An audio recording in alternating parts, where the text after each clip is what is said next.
కష్టపడి అన్ని తీసుకొస్తే ఆవిడ ఇంకా సరిపోలేదు, ఇంకా ఎంత ఖర్చు పెట్టినా ఇంకా సరిపోలేదు, నాకు ఇంకా కావాలి, నువ్వేం చేతకనని ప్రతిసారి నన్ను రిపోర్ట్ చేశారు. ఎక్కడైనా సరే ఆవిడతో పెత్తనం, మా మామగారింట్లో కూడా ఆవిడతో పెత్తనం. సో వాళ్ళని కూడా టార్చర్ చేసేది డబ్బులు గురించి. మా మామగారు చనిపోయారని తెలిసినా సరే కూతురని బాధ్యత కూడా లేకుండా వెళ్ళలేదు. నీకెందుకు పాపం చూపించాలి? నీకేం సంబంధం అని పాపం చూపించాలి? చెత్తవేళ మాటలు విని మీరు నిజం అనుకుంటున్నారు కానీ ఆడు పెద్ద ఫ్రాడ్ అండి, పెద్ద సైకో. మా నాన్నగారు చనిపోయారు, చనిపోయారన్న విషయం కూడా నాకు తెలియదు. అలా చేశాడు చెత్తవేళ.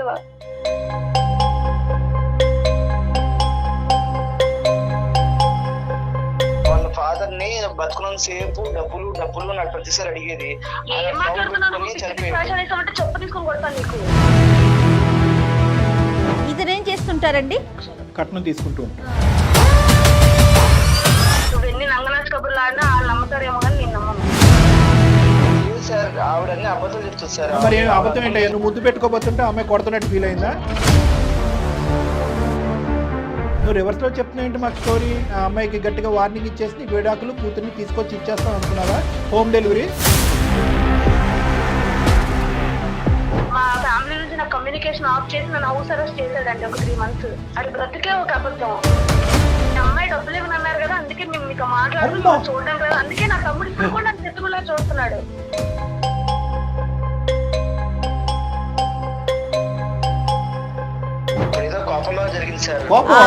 కోపంలో మనుషులు చంపేస్తారా? తండ్రి కూతురు బంధం కూడా తెంచేసుకుంది మీ అమ్మాయి అన్నట్టుగా మాట్లాడతావా?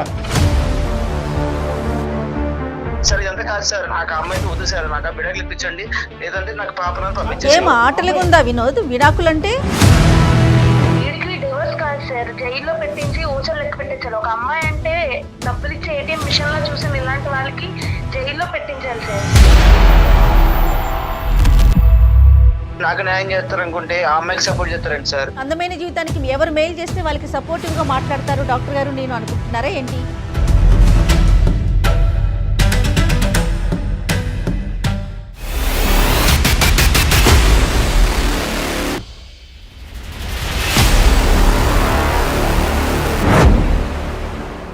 అందం, ఆరోగ్యం, ఆత్మవిశ్వాసం అనూస్తో సాధ్యం. ట్రాన్స్ఫర్మేషన్ సర్వీసెస్ పైన flat 50% discount. Anoos since 1982. Anoos skin and hair clinic సమర్పించు అందమైన జీవితం కార్యక్రమానికి స్వాగతం.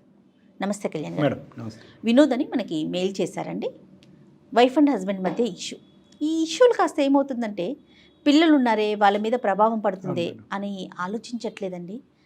ఎవరికి బలం ఎక్కువ ఉంటే వాళ్ళు తీసుకుని వెళ్ళిపోవటం, వాళ్ళ దగ్గరే ఉంచుకోవటం, సెకండ్ పార్ట్నర్కి చూపించకపోవటము, కలవనీయకపోవటము, ఇలాంటి ఇష్యూస్ ఉంటే మనం ఫస్ట్ ప్రయారిటీ ఇస్తాము. ముఖ్యంగా మీతో మాట్లాడించేస్తే అది సార్ట్ అవుట్ అవుతుంది అనే ఒక ఉద్దేశంలో కాల్ చేస్తాను.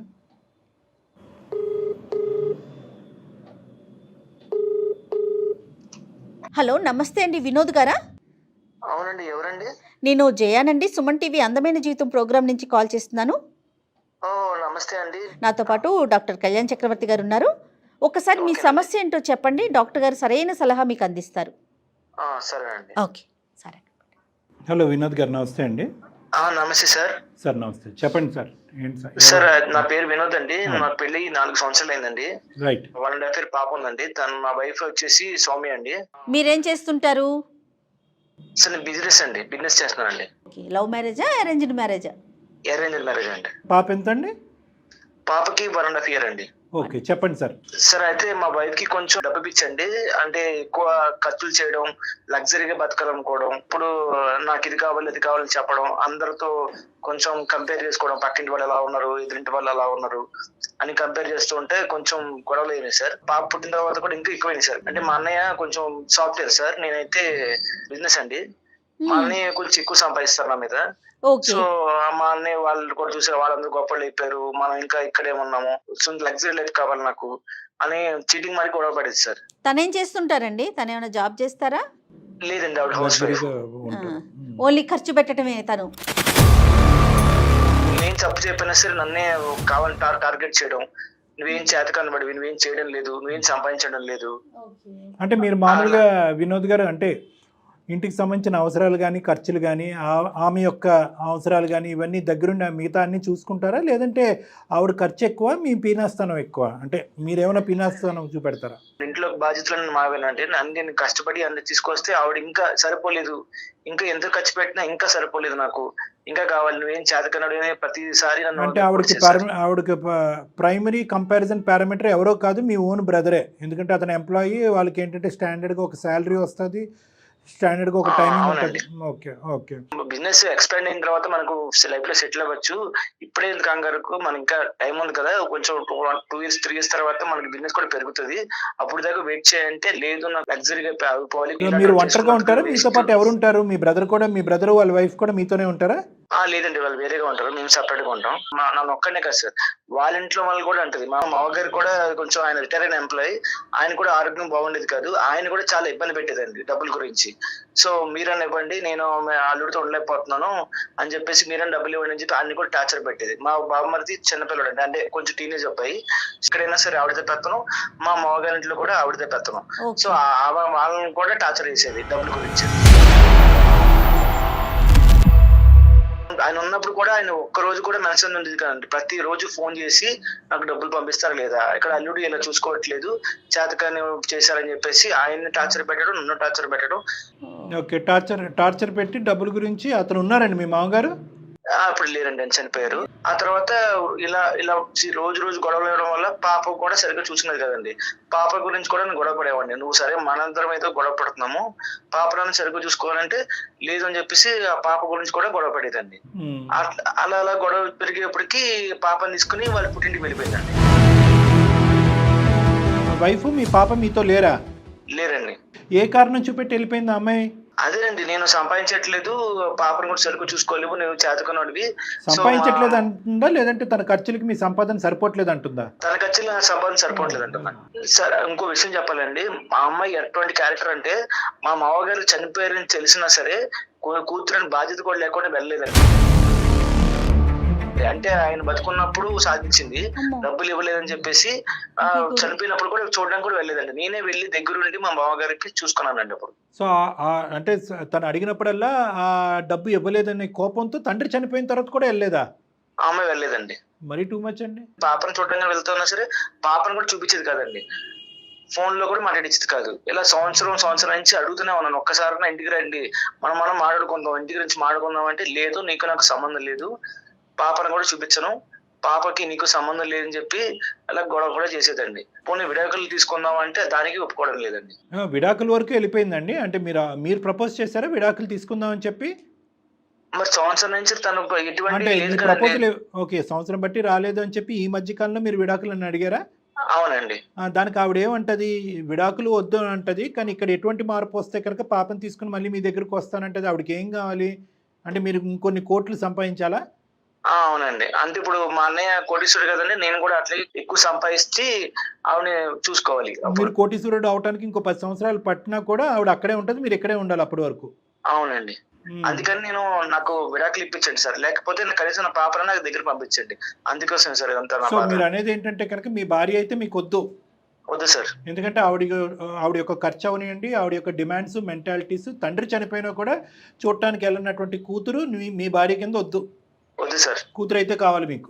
కూతురు కావాలి సార్. ఆ అమ్మాయి పేరెంట్స్తో మాట్లాడారండి, వాళ్ళ మదర్ ఉన్నారు కదా, వాళ్ళతో ఎవరితో మాట్లాడారా మీరు? వాళ్ళందరికీ ఈవిడ మెంటాలిటీ తెలుసు కదా, వాళ్ళు ఏమంటారు? వాళ్ళ తమ్ముడికి ఇప్పుడే తెలిసింది సార్, ఈ మధ్యనే కొంచెం వాళ్ళ అక్క గురించి తెలిసిందే, ఫాదర్ లేరు సార్, చనిపోయారని చెప్పాను కదా.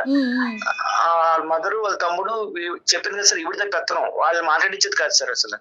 పెత్తనం ఓకేలేండి, కానీ అట్లీస్ట్ బాబు అల్లుడు గారు ఇలా ఉంది, ఇంట్లో పరిస్థితి ఇలా ఉంది, ఈ అమ్మాయి ఇలా అంటుంది, ఇన్ని రోజుల తర్వాత తను మీ దగ్గరకు వస్తుంది, మీరు ఇబ్బంది పడకండి, పాప ఇక్కడ బాగానే ఉంది, ఏదో ఒకటి అంటే వాళ్ళ సైడ్ ఉండేటటువంటి వాళ్ళు మీకు ఓదార్చడానికి, ఈ పెళ్లి విడిపోకుండా ఉండడానికి ఏమైనా జాగ్రత్తలు తీసుకుంటున్నారా? వాళ్ళు మాట్లాడారు సార్, కానీ ఆ అమ్మాయి నా సైడ్ వ్యతిరేకంగా చెప్పేది సార్, నేనేదో ఆమెను ఇబ్బంది పెట్టినట్టు, నేనేదో ఆమెను సరిగ్గా చూసుకున్నట్టు చెప్పేది సార్. సో అక్కడ బాగా బ్రెయిన్ వాష్ చేసింది కాబట్టి వాళ్ళు కూడా ఎవరికి మీకు కౌన్సిల్ చేయట్లేదు, ఆ అమ్మాయికి ఏం చెప్పట్లేదు. అవును సార్. డైవర్స్ నోటీస్ పంపించాను సార్, దానికి కూడా రిప్లై లేదు సార్. ఓహో, దానికి కూడా రిప్లై లేదండి? లేదు సార్. అంటే ఆవిడకి ఇష్టం లేదు. అంటే డైవర్స్ అనేది ఆబ్జెక్టివ్ కాదు, మీ ఆబ్జెక్టివ్స్ అయితే క్లియర్గానే ఉన్నాయి. డైవర్స్ కావాలి, పాప నా దగ్గరికి కావాలి, ఆవిడతో ఎటువంటి సంబంధం ఉండకూడదు అనేది మీ ఆబ్జెక్టివ్స్ క్లియర్గా ఉన్నాయి. ఆ అమ్మాయి ఒక ఆబ్జెక్టివ్ మీరు చెప్పిన దాన్ని బట్టి ఏంటంటే డైవర్స్ అయితే నాకు వద్దు కానీ అని చెప్పి నెక్స్ట్ ఏం కావాలో తెలియట్లేదు. నెక్స్ట్ పాప కావాలా, మీరు కావాలా, మీరు అందరూ కలిపి ఒక కుటుంబం కావాలనేది ఆ అమ్మాయి చెప్పట్లేదు. సో కొంచెం మాకు కన్ఫ్యూజన్ గానే ఉంది. కానీ చాలా ఇష్యూస్ చూస్తాం కళ్యాణ్ గారు, బహుశా మరి మీ దాకా వస్తాయేమో. భర్త వద్దు లేదా భార్య వద్దు, డివోర్స్ మాత్రం ఇవ్వరు. మరి అది ఏదైనా కక్ష సాధింపు అనుకుంటారో ఏంటో, మరి అది ఎందుకు అట్లా డెసిషన్ తీసుకుంటారు? మీరు అంటే మీ ఉద్దేశం ఏంటండి అందమైన జీవితానికి మీరు మెయిల్ పెట్టడానికి? మేడం అది నాకైతే పాప కావాలి మేడం, ఒక్కసారి కూడా కలవడం లేదు నాకు ఆ అమ్మాయితో నేనైతే ఉండలేను మేడం. ఆవిడ నన్ను టార్చర్ పెట్టింది. అర్థమైంది. మేము ఎవరితో మాట్లాడాలా? అమ్మాయితో మాట్లాడాలా లేదంటే మీ అత్తగారితో మాట్లాడాలా? ఆ అమ్మాయితో మాట్లాడండి సార్ ఒకసారి. మాట్లాడి అమ్మ నువ్వు దయచేసి విడాకులు ఇచ్చేసి పాపను అతనికి ఇచ్చేయనాలా? అంతే సార్. ఎట్లా కుదురుతుంది? అలా కాదు, నువ్వు నీ కండిషన్స్ ఏంటో చెప్పు. ఇంకో మీరు వినోద్ అట్లీస్ట్ ఇక్కడ ఇది ఒక సంప్రదింపు. విడాకుల గురించి అమ్మ నువ్వు విడాకులు అని చెప్పేటటువంటి ప్లాట్ఫామ్ కాదు ఇది. ఇదిగో నాకు ABCD కారణాల వల్ల నాకు నువ్వు నచ్చట్లేదు, ఇందులో ఎటువంటి మార్పు రాలేదు అని చెప్పి ఏమైనా కండిషన్స్ మీ తరపున ఏమైనా కండిషన్స్ చెప్పాలనుకుంటే చెప్పండి. ఆ తర్వాత లేదు కాదు కూడదంటే విడాకుల గురించి మాట్లాడదాం. నాతో కలిసి ఉంటారంటే పర్వాలేదు సార్, కానీ ఆవిడ కలిసి ఉండదు సార్. ఆవిడది చూసినాక సార్ 4 సంవత్సరాల నుంచి పెళ్లి అయింది మాకు. ఆవిడ గురించి నాకు తెలుసు సార్, ఆవిడ మారదు సార్. అందుకని కనీసం పాపలను ఇప్పించండి, లేకపోతే విడాకులను ఇప్పించండి. అన్నిటికంటే పెద్ద ప్రాబ్లం ఏంటో తెలుసా మేడం, మధ్యవర్తిత్వం చేసి బ్యాలెన్స్ తీసుకురావడానికి ఎవరి ప్రయత్నం లేదు ఇక్కడ. అవునండి. పెద్దలు అనేవాళ్ళు ఏమైపోయారో నాకు అర్థం కావట్లేదు. పెద్దల పంచాయతీ అంటారు, కౌన్సిలింగ్ కంటే 100 రెట్లు బలమైనటువంటి ఒక శక్తి. చాలా వరకు మన క్లినిక్ వరకు రాకముందే 90% ఇక్కడ ఏంటంటే ఆ అమ్మాయి ఎవరు పెద్దవాళ్ళ మాట వినాలి అని అనుకోవట్లేదు. ఈ అబ్బాయి తన మనసులో ఉన్న భావాన్ని ఆ అమ్మాయికి ఎలా కమ్యూనికేట్ చేయాలనేటువంటి ఈ లోపల ఈ అబ్బాయి మనసు విరిగిపోయింది, అసలు బంధమే వద్దనుకుంటున్నాడు. ఆ అమ్మాయి గుర్తున్నాడో లేదో ఇతను అసలు ఒక తండ్రిగా. అంతే కదా. సరే ఒకసారి మరి మాట్లాడతారా, మరి మీ మిస్సెస్ కి కాల్ చేస్తారా? మాట్లాడతారండి. మీరు కాల్ చేసి మమ్మల్ని కాన్ఫరెన్స్ లోకి తీసుకోండి. దయచేసి లైన్ లో వేచి ఉండండి. The person you are speaking with has put your call on hold.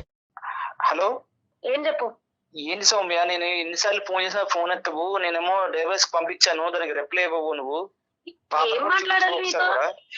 ఎందుకు నీకెందుకు పాపం చూపించాలి? నీకేం సంబంధం అని పాపం చూపించాలి? అది కాదు సౌమ్య, సంవత్సరం అయిపోయింది, మన పాపను ఒక్కసారి చూడాలి కదా. నువ్వు డ్రామాలు చెయ్యొద్దని, నీకు పాపం చూపించడం అవి కుదరదు. నువ్వు వేసిన నక్క వేషాలన్నీ నాకు తెలుసు, కానీ నువ్వు ఎందుకు ఫోన్ చేస్తున్నావు చెప్పు ముందు. నీకు డైవర్స్ ఇవ్వను. అందుకే మన ప్రాబ్లం సాల్వ్ అవ్వట్లేదని చెప్పి అందమైన జీవితానికి నేను పంపించాను, మన మెయిల్ పే చేశాను, మన ప్రాబ్లం చెప్పాను వాళ్ళకి. వాళ్ళు మాట్లాడతారు నీతో. ఎవరికి ఫోన్ చేస్తా, ఎవరికి చెప్తావు? వాళ్ళు మాట్లాడతారు. మేడం లైన్ లో ఉన్నారు, ఒకసారి. నమస్తే అండి సౌమ్య గారు. సౌమ్య గారు మరోళ్ళు అనుకోవద్దండి. మీ హస్బెండ్ మాకు మెయిల్ పెట్టారు, ఒక చిన్న పాప ఉంది, పాపను కూడా చూసే అవకాశం నాకు దొరకట్లేదు, నాకేం చేయాలో అర్థం కావట్లేదు, అవసరమైతే నేను డివోర్స్ కి రెడీ అన్నట్లుగా. నువ్వు మీడియాలో కూడా పెట్టేస్తావా? నువ్వు ఎలాగా కూడా బ్రతకనివ్వను. అలా అనుకోవద్దు సౌమ్య గారు. సౌమ్య గారు ఇది ఒక మంచి వేదిక అండి, అందమైన జీవితం. నాతో పాటు డాక్టర్ కళ్యాణ్ చక్రవర్తి గారు కూడా ఉన్నారు. అంటే మిమ్మల్ని ఏదో వీధిలో పెట్టాలనో మిమ్మల్ని బయట నన్ను ఏం చేయాలనుకుంటున్నా? మా నాన్నకు దూరం చేసావు, ఇంకేం చేయాలనుకుంటున్నావు? కదమ్మా, మీ నాన్నగారికి దూరం చేయటం ఏంటమ్మా సౌమ్య? అంటే నీ వర్జన్ వినకుండా మేము ఎటువంటి కంక్లూజన్ కి రాలేదమ్మా. చెత్త విధవ మాటలు విని నిజం అనుకుంటున్నారు కానీ ఆడు పెద్ద ఫ్రాడ్ అండి, పెద్ద సైకో అతను. నా తండ్రి నాకు దూరం చేసిన సైకో. ఇప్పుడు నా ఇంట్లో ఉన్నా కూడా నా తమ్ముడు కూడా కనీసం నాతో మాట్లాడట్లేదు. ఇదంతా విచిత్రంగా ఉందమ్మా, మాకే ఆశ్చర్యంగా ఉంది. ఒక చిన్న నీడనిచ్చింది, దాన్ని కూడా ఉండనివ్వట్లేదు. ఇప్పుడు నన్ను వీధిలో పెట్టేశాడు ఇంకా ఏకంగా నా మీడియాలో. అయ్యో అట్లా అనుకోవద్దమ్మా. ఒక్క సబ్జెక్ట్ పక్కన పెట్టమ్మా, ఇది పబ్లిక్ ప్లాట్ఫామ్ కానీ సమస్యలకు పరిష్కారం చెప్పేటటువంటి ప్లాట్ఫామ్. అట్లీస్ట్ నీ బాధ ఏదుందో అట్లీస్ట్ వినడానికి మేము రెడీగా ఉన్నాం. అతని వర్జన్ అనేది మేమేమి గుడ్డిగా నమ్మలేదు. నీ యొక్క వాదన ఏది అనేది వినకుండా మేము ఎటువంటి కంక్లూజన్కి రాము. మీ ఇద్దరికి హెల్ప్ చేయడానికే. ఇన్ఫ్యాక్ట్ నీ బాధ తీరటానికి గురించి ఈ ఎపిసోడ్ అని నువ్వు అనుకో. మీ తండ్రి దగ్గర నుంచి కూడా నిన్ను దూరం చేశాడన్నో. అసలు ఏం జరిగిందమ్మా? మా నాన్నగారు చనిపోయారు. అవును, ఆ చనిపోయిన విషయం కూడా నాకు తెలియకుండా చేశాడండి నన్ను. Oh my God.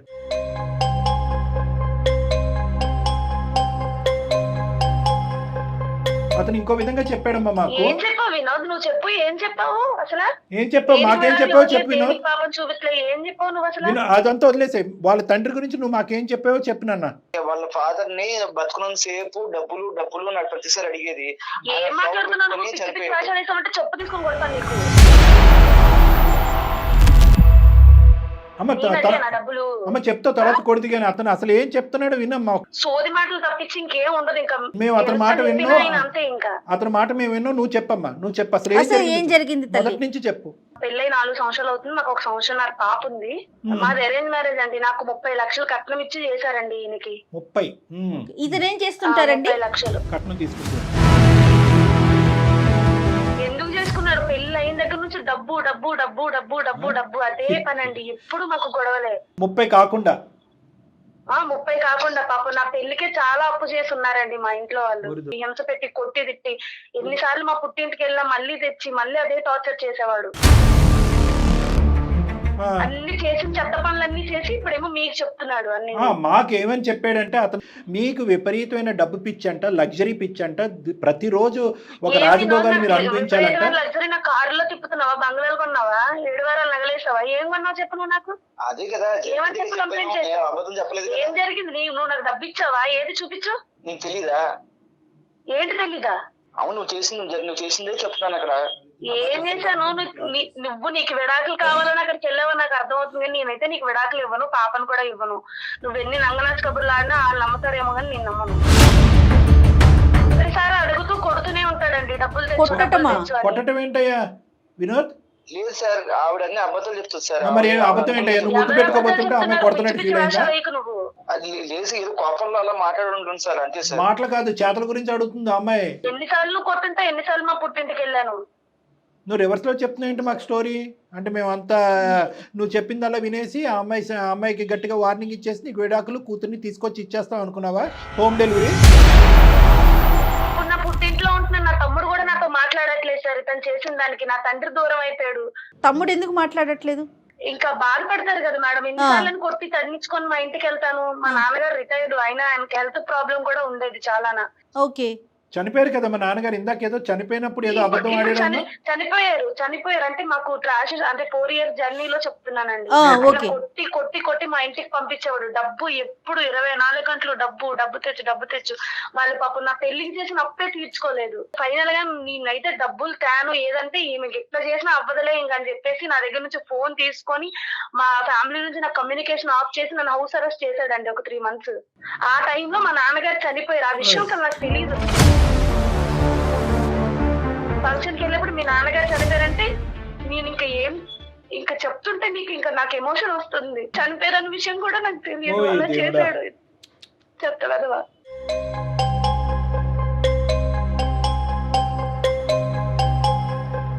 మనిషివేనా? డబ్బు కోసమే.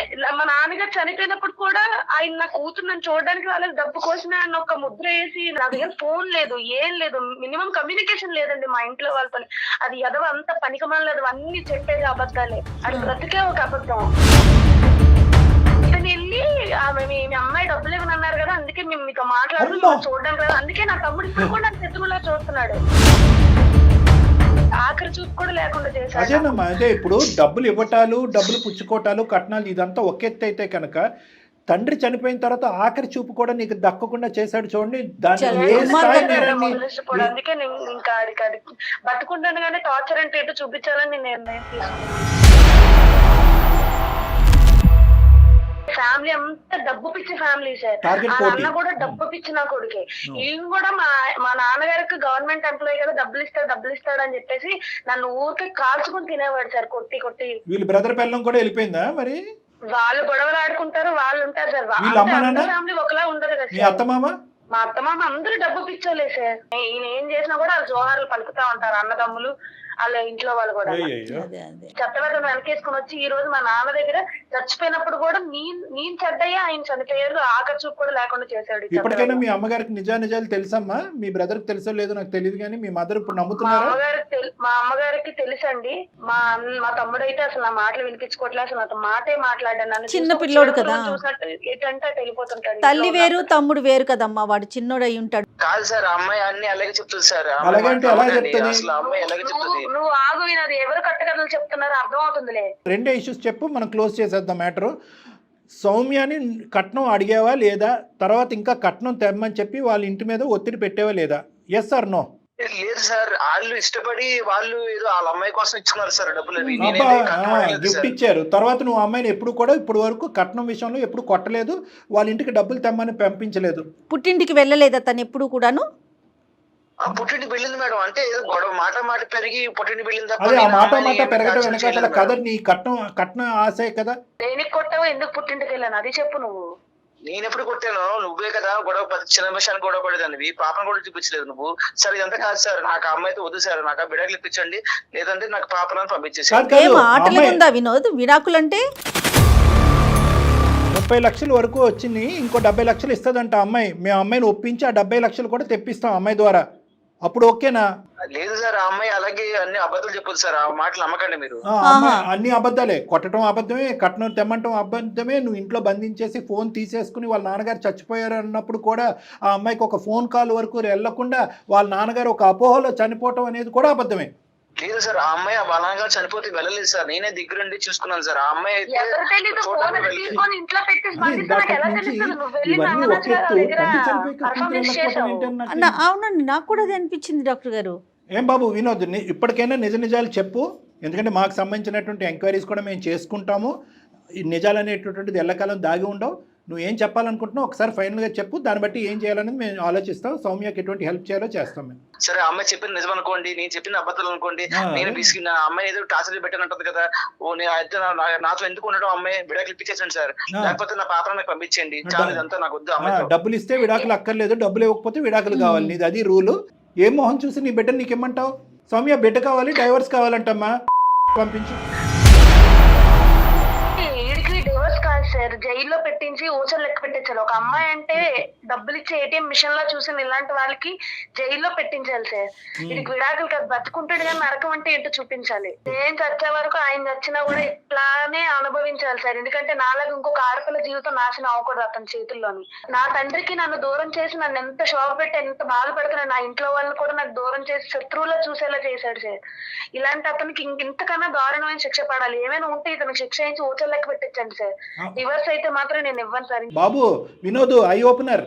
ఆ అమ్మాయి అదే డివోర్స్ సార్, ఇవ్వట్లేదంటే కనుక మళ్ళీ డివోర్స్ ఇస్తే మళ్ళీ ఇంకొక అమ్మాయిని చేసుకుంటే కట్నం వస్తుంది కదా కరెక్ట్ సార్. డబ్బు కరెక్ట్ డబ్బు అమ్మా. పిచ్చి సార్ వాళ్ళకి. ఇంకొకటి కూడా చెప్తున్నాను, పాప అతనికి రాదని తెలుసండి. కానీ అక్కడ గన్ను పెడితే కనుక అట్లీస్ట్ పాప అది. రాకపోయినా డివోర్స్ వస్తుంది. పాపను చూసి సంవత్సరం అవుతుంది సార్, ఒక్కసారి కూడా తన ఫోటో కూడా చూడలేదు సార్ నేను. కానీ పెంచి పెద్ద చేసి అంత పెద్దదాన్ని చేసిన ఆ అమ్మాయికి చివరి చూపు లేకుండా చేశారు కదా మీరు తండ్రిని.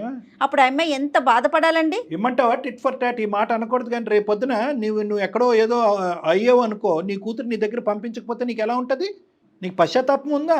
నీకు మనస్సు ఉందా? అప్పుడు ఏదో కోపంలో జరిగింది సార్. కోపంలో మనుషులు చంపేస్తారా?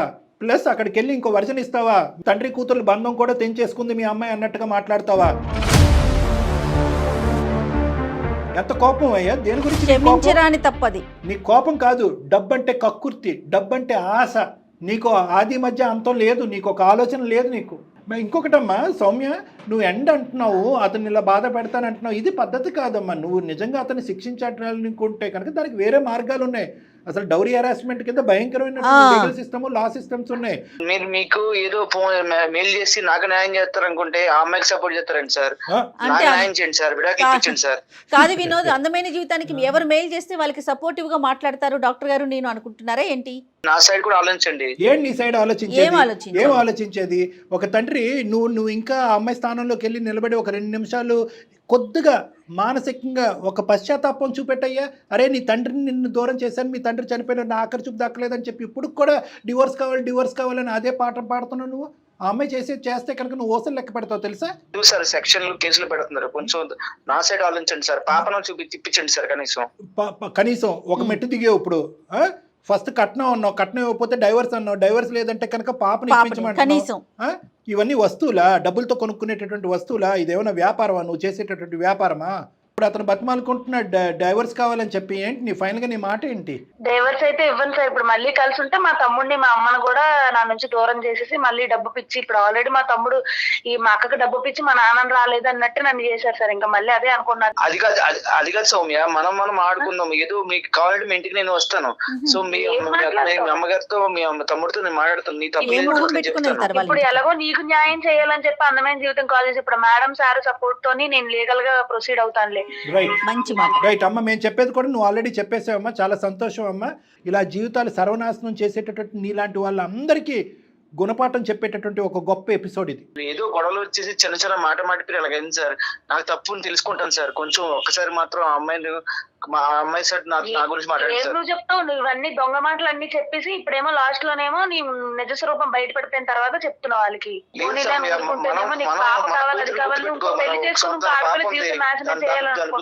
దాని గురించి మాట్లాడుకున్నాం. కూతురు ఇప్పుడు గుర్తుకొచ్చిందా మీకు? ఆ బాధతో చనిపోయినటువంటి ఆ తండ్రిని కూడా తీసుకురా, మీ ఆవిడ నీ దగ్గరికి వస్తుంది ఆటోమేటిక్ గా. మీరు రప్పిస్తాం ఒకసారికి అమ్మాయి నన్ను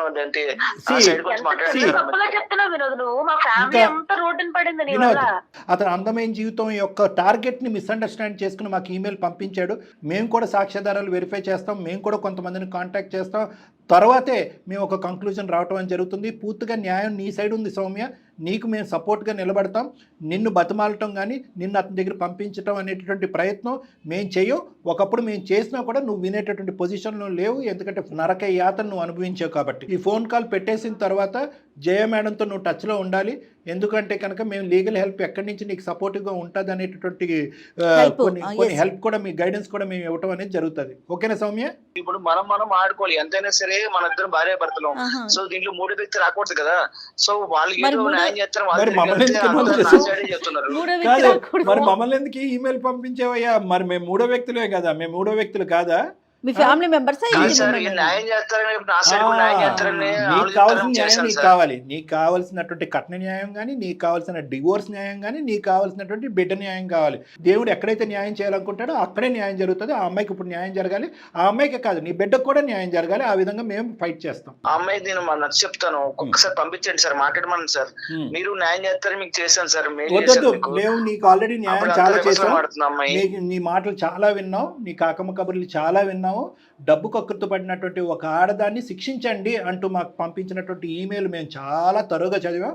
ఒక భయంకరమైనటువంటి ఆడదాని దగ్గర నుంచి నాకు విముక్తి కలిగించండి అనేటువంటి డివోర్స్ ఇప్పించండి అనే అంశాన్ని కూడా చాలాసేపు విన్నాం. ఇంకా వినాలి అని మేము అనుకోవట్లేదు. ఆ అమ్మాయికి న్యాయం ఏ విధంగా న్యాయం జరగాలో ఆ అమ్మాయి చేయడానికి మేము రెడీగా ఉన్నాం. సౌమ్య, నువ్వు మా కాంటాక్ట్లో ఉండమ్మా. మా నెంబర్ కూడా ఇప్పుడు మెసేజ్ పంపిస్తారు. మీ నెంబర్ మా దగ్గర ఉంది, మేడం పంపిస్తారు. నా సైడ్ గురించి ఆలోచించండి. నీ సైడ్ గురించి చాలా ఆలోచించాం, కానీ మేము ఇంత కఠినంగా ఎప్పుడు కూడా వ్యవహరించలేదు. కానీ ఇంత భయంకరమైనటువంటి పరిస్థితికి ఇదే న్యాయం అన్నట్టుగా మేము గట్టిగా నమ్మిన తర్వాత ఇది చెప్తున్నాం. నీకేమీ అన్యాయం జరగలేదు, ఆ అమ్మాయికి పూర్తి అన్యాయం జరిగింది. ఆ అమ్మాయికి న్యాయం ఇప్పటికైనా జరిగింది. Okay, thank you. కానీ అసలు ఎంత అంటే వాళ్ళు ఎవరు మెయిల్ పెడితే వాళ్ళ వైపు వెళ్ళిపోతుంది అట్లా అనుకుంటున్నారు ఏంటో. మేము ఎవరు అంటే ఫస్ట్ ముందు మేము చెప్తే మాదే నిజం అట్లా అనుకుంటారు కదా డాక్టర్ గారు. అది ఒకటి, ఈమెయిల్ పంపించిన ఒకటి. పోనీ ఈమెయిల్ పంపించిన తర్వాత మనం ఫోన్ కాల్ ఆన్సర్ చేసిన తర్వాత నాన్న నీకేంటి అన్యాయం జరిగిందంటే అతని సైడ్ నుంచి ఒక 10%, 20%, 25% నా సైడ్ కూడా ఈ కట్నం గురించి కక్కుతుపడ్డాను, ఈ విధంగా హింసించాను, బాధపడ్డాను అనేటటువంటి మాట అంటే నీకు ఏమైనా బుద్ధి ఉందా అయ్యా? అలా మాట్లాడతారా నీ భార్యని అని అన్నా ఒక విధంగా ఉండేది. అతను కట్నం సబ్జెక్ట్ తీయలేదు, వాళ్ళ తండ్రి చనిపోయినటువంటి సబ్జెక్ట్ను మార్చేశాడు. క్రూరాతి క్రూరంగా ఒక భార్యని డిస్క్రైబ్ చేశాడు. అసలు కనికరం లేనటువంటి డబ్బు పిశాచి అన్నట్టుగా డిస్క్రిప్షన్ ఇచ్చాడు. పైపెచ్చి ఏంటంటే కాంప్రమైజు, నెగోసియేషన్, కౌన్సిలింగ్ అనే పదాలు కాకుండా భార్య డిలీటెడ్. ఎందుకంటే కట్నం రానటువంటి భార్య నాకు ఇమీడియట్ గా డిలీట్ అయిపోవాలి. డివోర్స్ ఇస్తే కనుక నేను పరిగెట్టుకుని ఇంకో అమ్మాయిని చేసుకుంటాను, కూతురిని గిఫ్ట్ గా పంపించండి. చూడండి, ఇంత కక్కుర్తి అయినటువంటి మనిషి, ఇటువంటి మనస్తత్వం, దయాదాక్షిణ్యాలు లేనటువంటి ఈ మనిషితో ఏ ఆడదాన్ని పంపిస్తామండి? తండ్రి చనిపోయిన తర్వాత కూతుర్ని పంపించలేదండి. చెప్పకపోవటం విషయం చెప్పకపోవటం డాక్టర్ గారు విషయం చెప్పకపోవటం చాలా బాధాకరమైన విషయం కదా. సౌమ్యకి పూర్తి మద్దతు ఇద్దాం మనం, కానీ డాక్టర్ గారు మీరు పాపని తీసుకెళ్లే ఉద్దేశం అతనికి లేదండి, ఓన్లీ డివోర్స్ కోసమే. కాకపోతే ఆ అమ్మాయిని మనకి ఎరగా చూపిస్తున్నాడు అంతే, వదులుతాడనేసి. సో సౌమ్యతో నేను మాట్లాడి తనకి హెల్ప్ చేద్దామండి. నమస్తే. అందం, ఆరోగ్యం, ఆత్మవిశ్వాసం అనూస్తో సాధ్యం. ట్రాన్స్ఫర్మేషన్ సర్వీసెస్ పైన ఫ్లాట్ 50% డిస్కౌంట్. అనూస్ సిన్స్ 1982.